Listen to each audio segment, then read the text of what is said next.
તો પંચમહાલમાં ધારાસભ્ય જેઠા ભરવાડે અધિકારીઓ તેમજ સરપંચોનો ઉધડો લીધો છે। પાણી સહિતના પ્રશ્નો મુદ્દે જેઠા ભરવાડે સરપંચોના ક્લાસ લીધા હોય તેવા આ દ્રશ્યો। ગ્રામસભાઓ કાગળ પર ન ભરવી જોઈએ, બધાને જાણ કરીને જ યોજવી, તે પ્રકારે એક ટકોર કરવામાં આવી। મરજી પ્રમાણે ઠરાવો કરી ગ્રાન્ટોનો વહીવટ નથી કરવાનો। મનરેગા સહિતની યોજનાઓમાં શું ચાલે એ બધી મને ખબર છે। દરેક પંચાયતમાં કેટલી ગ્રાન્ટ આવી અને કેટલા કામો થયા તેની પત્રિકાઓ છુપાવીશું।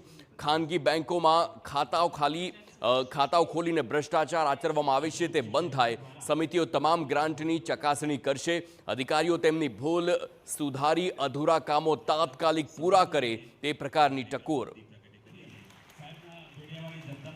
આપ સમજી લેજો, આજે જાહેરમાં હું આપને બધાને કહું છું કે જિલ્લા પંચાયતમાંથી પંચાયતના એકાઉન્ટમાં કેટલી ગ્રાન્ટ આવી છે એની વિગતો લેશું, તમને લેખિતમાં મોકલશું, ગામને ચોરે ચૌટે લગાવીશું, પત્રિકાઓ આપીશું અને પછી એમ કહેતા નહીં કે સાહેબ અમારું તો આ ખોટું નામ આવી ગયું છે।